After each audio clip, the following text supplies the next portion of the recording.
Again, everybody, and welcome. You know, as you engage with us today, we will, as always, share some scenic views and panoramic vistas that make this state so great.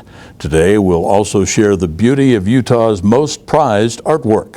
I've traveled the world and I've visited the finest art galleries, and I thought I had seen the finest paintings in the world, but that was before I learned about the outdoor art galleries right here in Utah.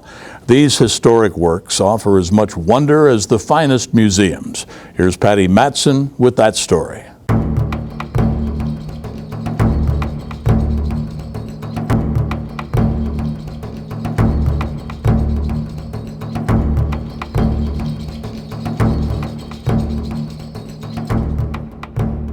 To experience the traditional, historic art of Utah, one does not venture into the confines of a museum or gallery, but instead explores the expanse of canyons and cliff bands.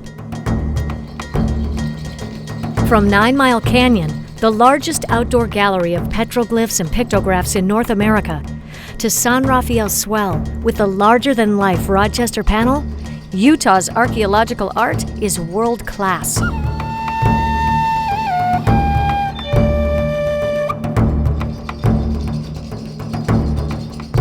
Much of Utah's rock art was created between 500 and 1200 AD by the Fremont Indians. However, the Anasazi are credited with the rock art in southern Utah, and there are some rock art sites left by the Utes, Paiutes, Goshute, and Shoshone. The combination of rock art's visibility and fragility make it an easy target for vandalism and destruction. So here's two right here that are really nice. So you have to have a couple of big paw pad footprints. You've got something here with a spiral then it hooks into another pad that's going around a zigzag line that goes up here. So legs here, body here, nose here, horns coming up around here. And he's attached to this squiggly line that comes over here and connects to another bighorn sheep. Here's his legs here, body here, mouth open, and horns coming up over the top. Steve Acerson is a retired UDOT manager and avid rock art advocate. Currently, he sits as vice president of Utah's Rock Art Research Association.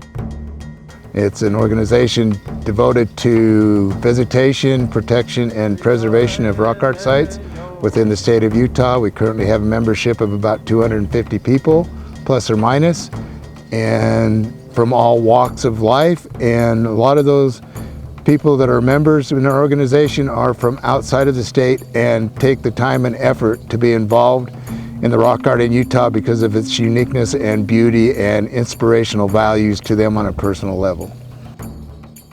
The first step in nurturing a knowledge and understanding of rock art is simple: knowing the difference between the two methods for producing rock art. Petroglyphs are created by pecking or carving out the surface of the rock, creating a patina or discolored portion to form. Pictographs are created by painting on the surface with pigments found in nature. They had symbols, and those symbols would inspire them to think about a story that was told to them by a shaman or something to get them to create a lifestyle or a culture that they could survive, because they were all just hunter-gatherers roaming to where the seasons would provide seeds or the animals would be migrating into an area. So the symbols would represent life cycles or cultures or patterns that they could follow to make their existence and live. In the past decade, news reports abound describing asinine acts of vandalism harming Utah's rock art. The famous pregnant buffalo was vandalized in 9 Mile Canyon by two teens from Salt Lake City in 2014. An ancient drawing of a red horse in the Monte La Salle National Forest was defaced by the names and initials from the Ohio State students on a geology trip in 2015. And more recently, rock art in Lake Mountain, an area managed by the Bureau of Land Management, or BLM, has literally come under fire. Stay tuned for the conclusion of our story on the Lake Mountain rock art.